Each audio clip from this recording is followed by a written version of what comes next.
exhibition sound carvings and also perform pieces on the beautiful guitars that he handcrafts. And he's going to tell us his process of creating the guitars and playing them for us.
Thank you. Thanks to Natasha and everybody at the art gallery for inviting me to do this, and thanks to you all for just being here and giving me the opportunity to share a little bit about what I do. That piece was a movement from a suite written by an old teacher of mine, James McGuire. It's a movement called Gently Flowing from Suite Number 5, which he dedicated to me. It's really an honor to be here as part of the exhibition this fall, among such amazing visual art, Anna and Rita. It's really just an honor and I'm grateful to be here. I've got a fun program for you tonight, I think. I'll talk a little bit about my guitars. I'll try not to talk too much because I've got a couple of friends here who are also going to join me. I'm very happy to have my friend Jim Perona joining me on guitar, a really, really talented professional guitarist and friend of mine who plays on one of a guitar that I built, and also a third-year student of mine here who also plays on Ric Larsen guitar. I'll have them both come out and talk a little bit, play a little bit. It should be fun. But first, I'd like to talk a little bit about my story, what brought me to this point, and just share a little bit about my journey so far. And it started with the first guitar I made about 5 years ago. And I made that guitar and performed with it for the first time in this hall. It was actually the first performance of any kind in this hall. It was right after this was built and opened. I remember that day I played with my wife Lisa on the oboe and my friend Ron Stark on guitar, who now also plays a guitar that I built. But I built that guitar in the first place for a recording project that I had in mind to do. And the guitars that I had at the time weren't really satisfactory to me. And in the recording, I was trying different mic placements and different microphones in my recording studio at home, and was just wishing for more out of the guitar that I was playing. And so I looked around and shopped at different options and really wasn't 100% satisfied with anything I was finding. And so I had really an idea to just go ahead and build one, because I thought that that might be the way to At this point, I had like 25 years of experience with the guitar. That included working as a guitar tech at a music shop in Minnesota for a while. I had done other things like I built a replacement soundboard for a guitar that was damaged in shipping. Once when it came, there was just a giant crack down the front. And I remember on the front porch of my apartment with an old cheap jigsaw and some wood from Menards and some wood glue, I made a top for it, and it was not the prettiest thing I've ever made, and not the best sounding thing I ever made either, but it piqued my interest, and it was enjoyable work for what it was. And so all this to say that I felt comfortable going ahead and trying to build one for myself. I thought that all of that prepared me for it, and I was wrong. I was very wrong. I did not have any clue really what I was in for, how much work they were going to take, how much time they were going to take, how many mistakes I would make along the way, things like that. You don't know what you don't know, right? But I learned, and yeah, I learned. But the first guitar I made, it was in an upstairs storage closet in my house that I converted into a small workspace. And it was not ideal, but it worked in the beginning. I remember I had issues like when I was sawing wood that was in my vise, that my elbow would hit the back wall behind me. It was very cramped, definitely not ideal, but I made a guitar, and it turned out good enough that I played with it that night for that first recital here, and I loved how it played, and I loved how it sounded, and I loved the fact that I made it with my own hands. And that night, playing at that recital was also what led to my first orders, my first customers, and ever since I've been getting orders faster than I'm able to build them, which is a little bit of a problem because I do have a little bit of a wait list, but people keep telling me it's a good problem to have, so I'll take it. Early on, it was mostly students and friends in the area who were placing orders for guitars, but it wasn't too long before I started getting orders from people I had never met before who noticed my work online, mostly by way of social media or my website or word of mouth.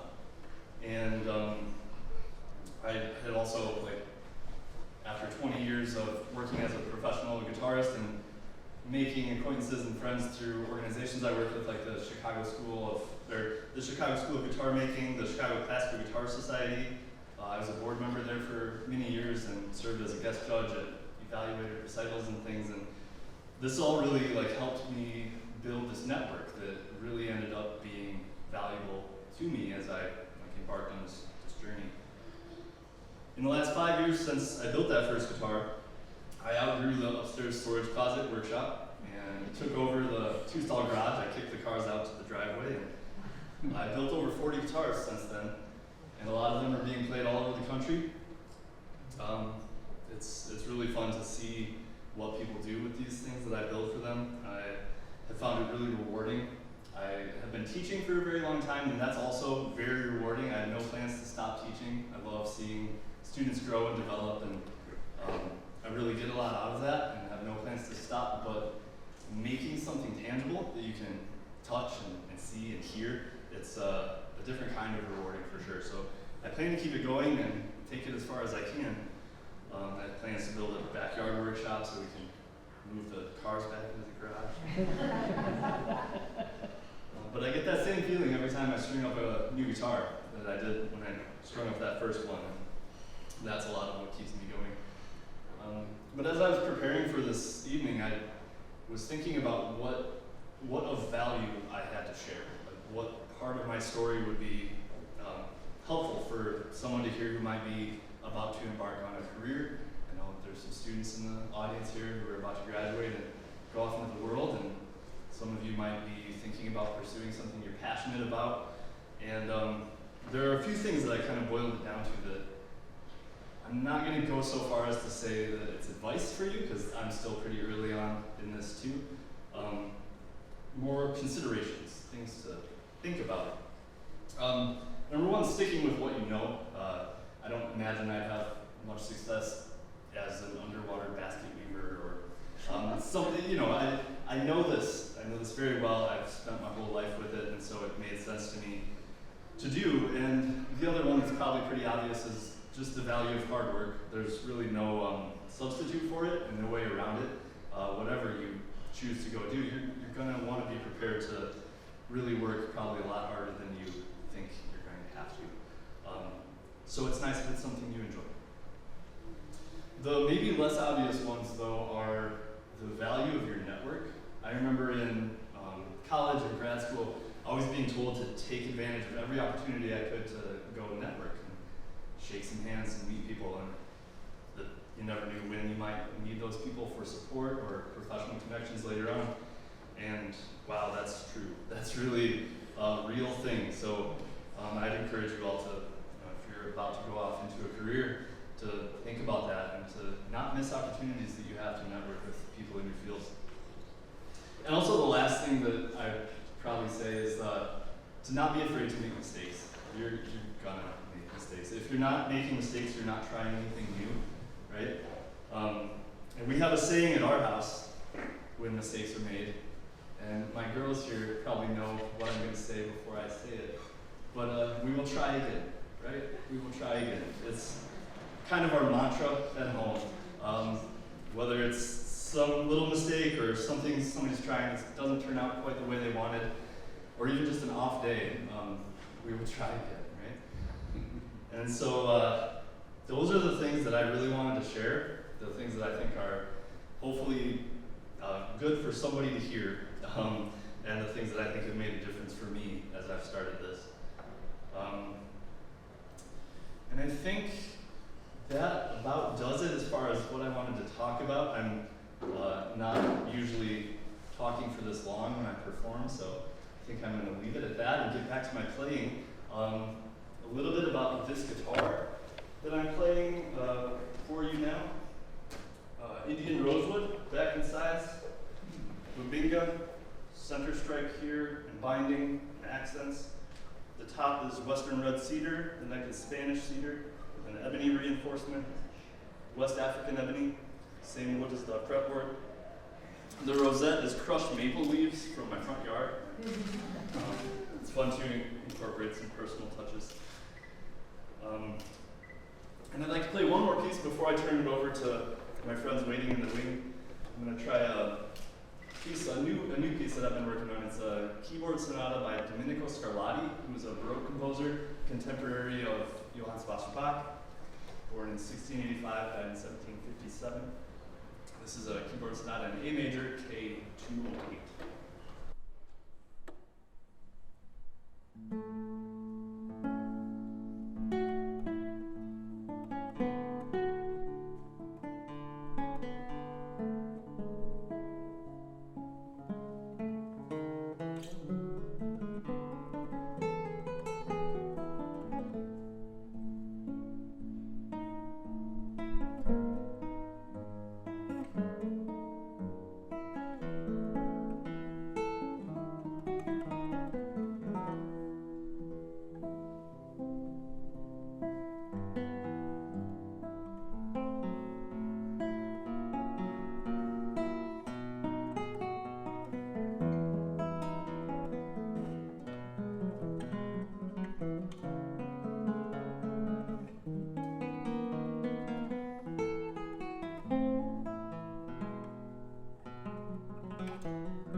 I'd like to next turn things over to my friend Jim Perona. Like I said, amazing guitarist. You guys are in for a treat. Give it up for Jim.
Thank you very much. And like Rick said, my name is Jim Perona. I am pretty much next door in Wheaton, and I have been performing guitar full-time for the past 12 years. Most of what I do are weddings and private events and a couple of local restaurants in the area. And because of the different types of venues I perform at, there was a musical need for a versatile guitar that really fit in with my kind of style and what I really wanted to accomplish on the guitar. And that's where Rick and his expertise came in. And this guitar is a Flamenca Blanca guitar. And Rick, if you wouldn't mind giving me a quick assist here, if you want to quickly speak on the materials, and because I know I'm probably going to butcher that part of it. Sure. So this flamenco guitar features Mediterranean cypress back and sides, commonly used for flamenco guitars. It's light in color and also very lightweight, giving it that responsiveness and explosiveness that a flamenco guitar needs. We've got a Spanish cedar neck, also lightweight, and you wanted a spruce top. I think we went with Engelmann spruce. Yes. Some brightness and some punch. Really fits his style well. Bloodwood bindings and accents, and we went with this fretboard here is a Rocklight. It's a synthetic material, sustainable alternative to ebony, and it kind of ties in with the look with the bloodwood and everything that we wanted to go with. I think that sounds like What he said, yes. And it was such an enjoyable process, because I started doing my own research and going down the rabbit hole and all this stuff. I was like, and I realized, you know what? Rick had heard me. I played guitars for Rick. Rick was kind enough to have me over to his house to play some of his guitars, so we can get a more intimate listen to my style and everything like that. And I decided I'll just be the artist on the guitar, and Rick is the artist for not only also an artist of the guitar, but an artist with creating these guitars. So I'll let him do his art, because he knows what I'm looking for in my art, and I'm so happy I did. And so what we just heard there was the Malagueña, and that interpretation was a combination of a couple of Pepe Romero's interpretations. Pepe Romero being part of the royal family of the Spanish guitar, and just something that's very traditionally Spanish and has that kind of big pop to it that I love getting out of this guitar. And another thing I love about this guitar is I also wanted something that could not only do that and have that big exclamation point, but something that could be very lyrical and sweet. And so I love to perform my arrangement of a beautiful song written by George Harrison, recorded by the Beatles. This is Something.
since this is traditionally built traditionally a flamenco guitar, and that was the original, my original dream was to have my own flamenco guitar.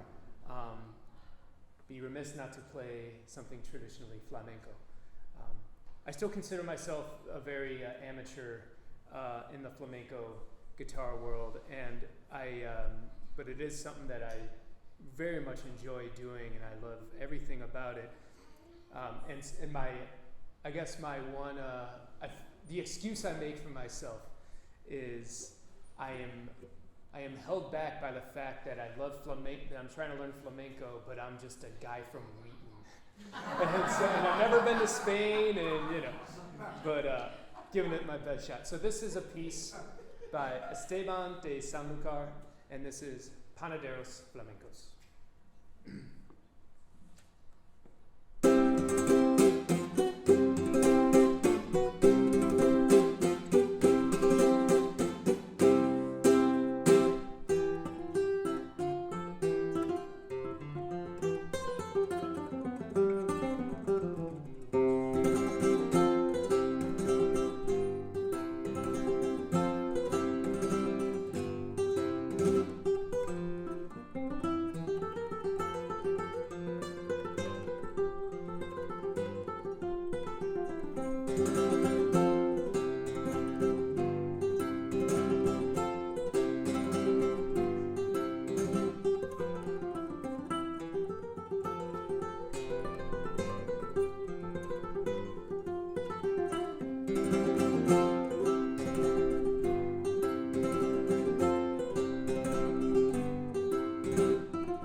the funny thing that I noticed a few years into performing at weddings and private events is I would start sending song lists to the clients, whether that's the event manager or bride or the wedding couple or anything like that.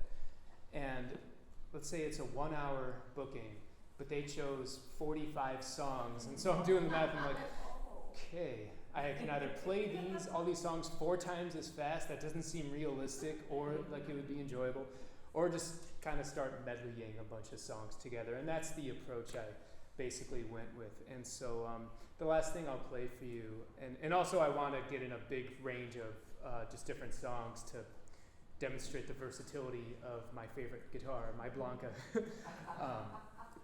This will be a medley of 3 songs, and it's going to be I'm Yours by Jason Mraz, Happy Together by the Turtles, and Billie Jean by Michael Jackson.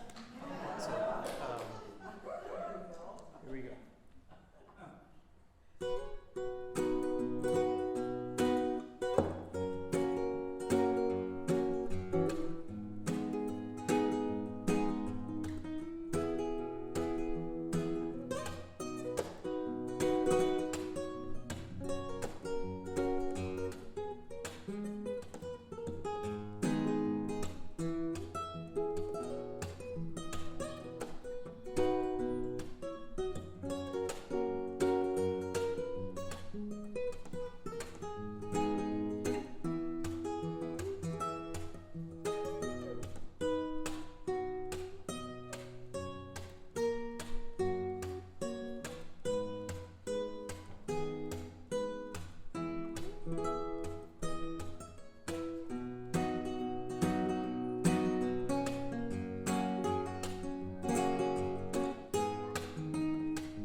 Yeah, super fun music always.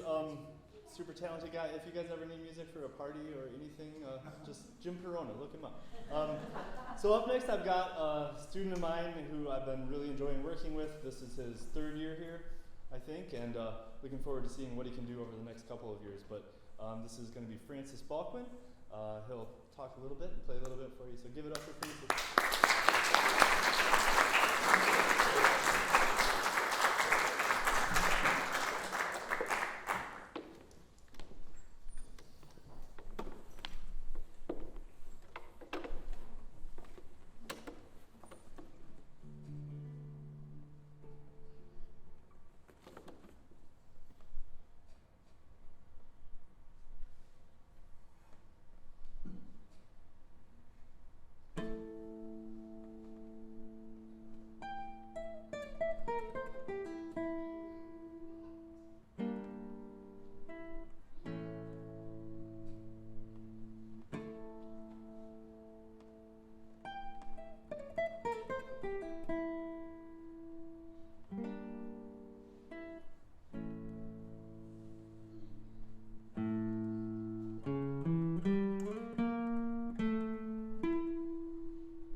good afternoon or good evening.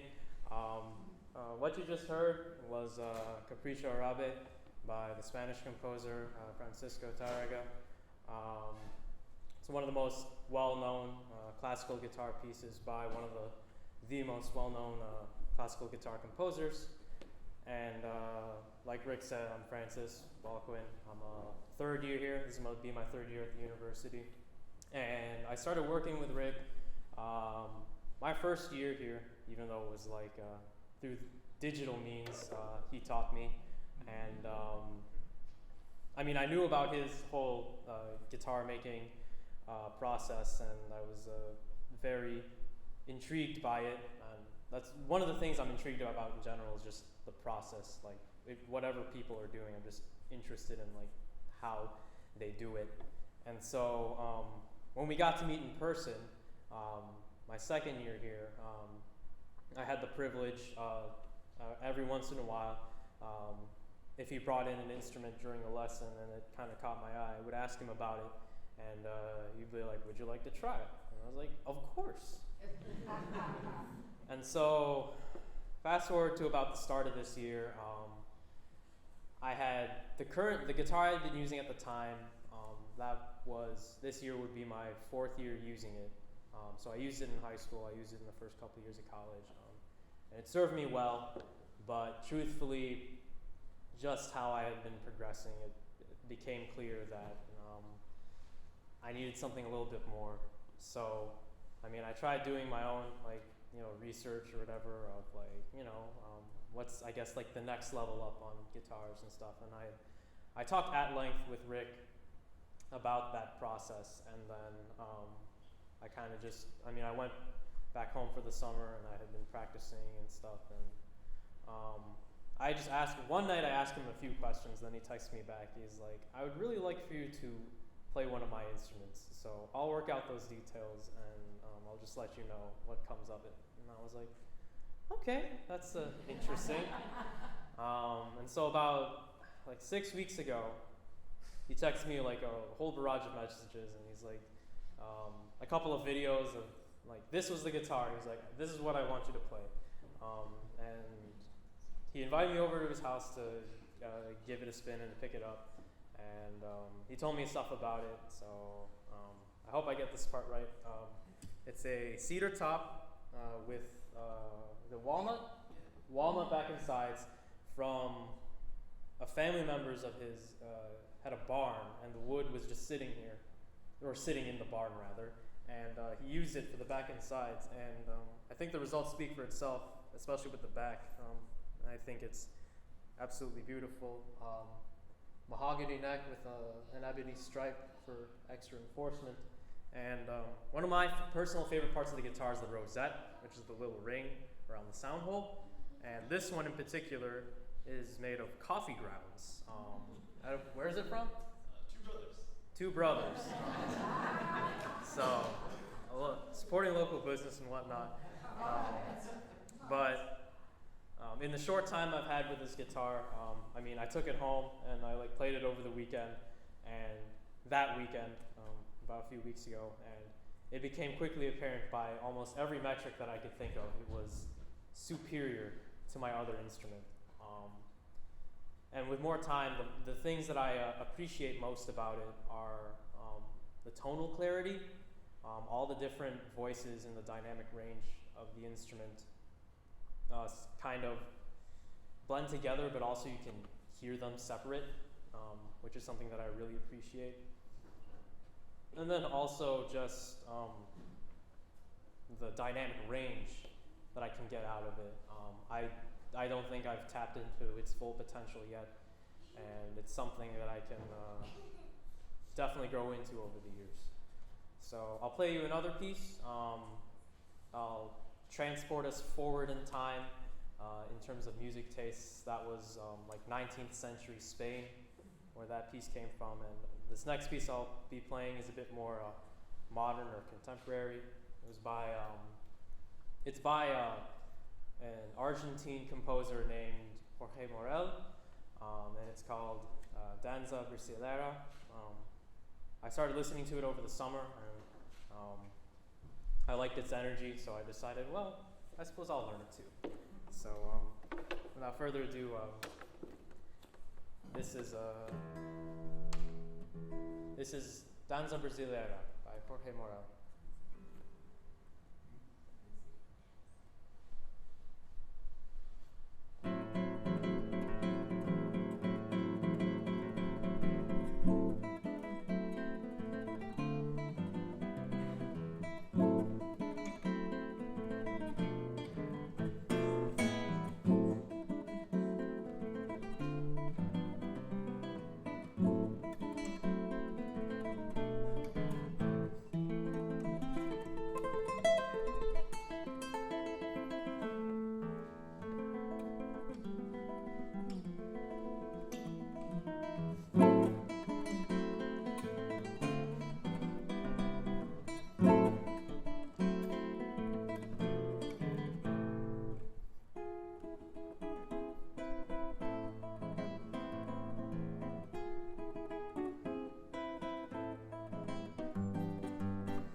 Why he's been so much fun to work with the last couple of years. Yeah, thanks again, guys, for joining me tonight. I know we're running a little late on time, but are we good? A couple more minutes, maybe? All right, because I mentioned earlier on about this recording project that I set out to start when I first made that first guitar like 5 years ago, and it actually kind of worked out well, came full circle, that just released yesterday, actually at midnight. So this morning, actually, you might have heard some of it playing in the lobby, but it's miniatures by that instructor of mine, former instructor James McGuire, and I've got an album out of 12 of these miniatures, and it's available on iTunes, Amazon Music, Apple Music. It's a short little album, 12 miniatures. It's about 15 minutes long, but it's been 5 years in the making. The guitar that it was recorded with is out in the case, the shiny one, all the way over in the case. But I'd like to just play a few of those to end the night. And yeah, thanks again for being here and just for the opportunity. I'll play 4 of his miniatures. They're about a minute each.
this last one I'll end the evening with is a lullaby.